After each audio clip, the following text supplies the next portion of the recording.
Shazam! Is the newest entry in the DC cinematic universe, and it tells the story of a kid named Billy who is gifted with superhuman powers, the ability to transform into an adult with super strength, speed, and flight whenever he says the word Shazam.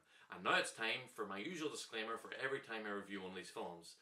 I know very little about the Shazam character, having never read the comics, so I don't know how accurate or otherwise this film is to the source material. There, now that that's out of the way, I enjoyed this film. It's good. It's one of the better DC films, but I had a lot of problems with it. First, the good. Zachary Levi is perfect in this. He's energetic and fun, and he really knows how to sell wonder, and he's very likable and charming and sympathetic, playing a guy who's completely out of his depth after being given abilities he has no idea how to control, because of course he is. He's done it before. Jesus Christ, how good a show was Chuck. Even though that ending was a piece of shit. I like the look of the hero. The costume is cool and it's really accurate to the comic book. And I think that this is the closest that a movie character has ever come to replicating that ridiculously muscular physique that the heroes tend to have in the actual comic books. Jack Dylan Grazer, who played Eddie the germaphobe in It, here plays one of the other foster kids who Billy lives with. And he pretty much does all the heavy lifting acting wise whenever Levi reverts back to his younger self. And he also has really good chemistry with the adult Levi. Jaimin Hansu as the wizard who gives Billy his powers brings a lot of gravitas to the role. This guy is such a good actor, but he always seems to be buried under makeup and CGI in these tiny supporting roles. This guy has 2 Academy Award nominations. Somebody give him his own franchise or something. The special effects are as good as you'd expect, and the action scenes are fun too, but the fight scenes could get a bit boring at times. Mark Strong is the villain, who wasn't pure-hearted enough to be granted the superpowers when he was a kid, and he's fine in the role. It's a very one-note character.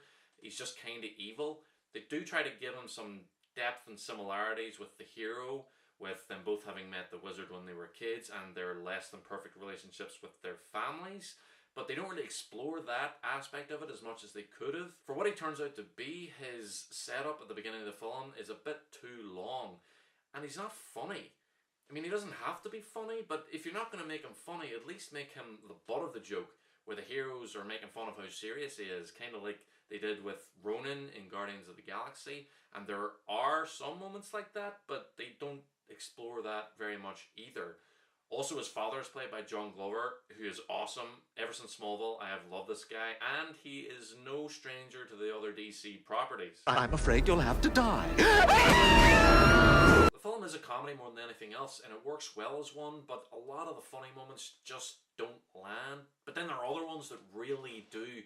There's one with Mark Strong giving this monologue, and I won't spoil it, but I was laughing so hard. It was the one moment that felt like the humour was coming from the actors, the dialogue, and the filmmaking, especially the editing. So much of the rest of the film felt like the actors improvising, and it could really come across as rambling nonsense with the camera just letting the improv play out.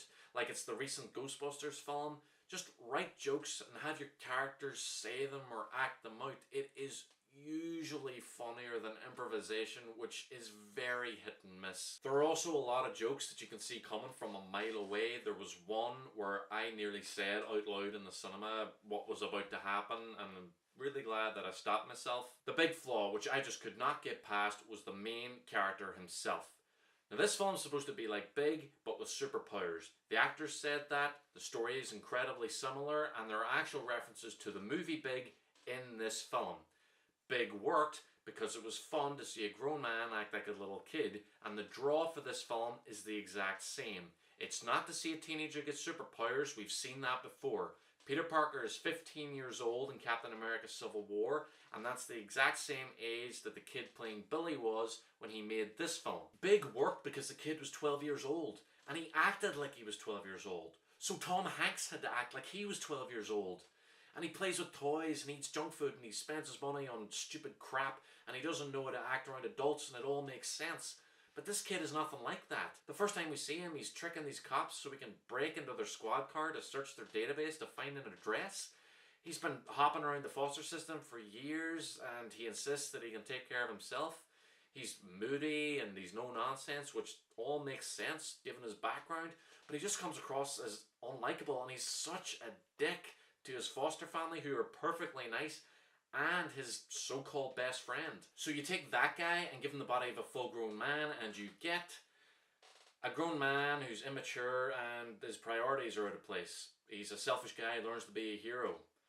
That just sounds boring and familiar, and if it wasn't for Levi's performance, it would have been completely horrible. But the problem is that whenever the kid says Shazam, he doesn't just turn into a grown-up superpowered version of himself. He turns into a completely different character. The adult version is likable and excitable and fun. He's very quippy and frantic, and he's very hyper-verbal, and he's all those complimentary things I said about Levi at the start of the review. And other than the scene in the trailer where we see him try to buy beer, he never really does anything that I would picture a child or a teenager doing when they suddenly find themselves as an adult. And then he turns back into a kid, and he's really quiet and moody and just drags everything down. And it clearly wasn't the actor's fault, because it's just written that way. In Big, you bought that Tom Hanks was that kid. In this, the adult version and the kid version are nothing alike, and the kid should have been younger. He should have been like 12 years old, like the kid in Big, so it looks more ridiculous when this grown man is acting that way. Maybe it would have worked better if he had been stuck as an adult and he was able to change out of the costume, and maybe he had to pretend to be someone else, like an adult, and he got to know the foster family that way, because I don't think there are enough scenes between him and the foster family, and it would have really strengthened the message of the film and the end. But I liked how things turned out with Billy's birth mother. I mean, you can see it coming a mile away, and it's kind of ridiculous that he didn't, but it's quite harsh and it works well. But I also can't believe that they didn't use the fact that he could have looked like a grown man in that scene.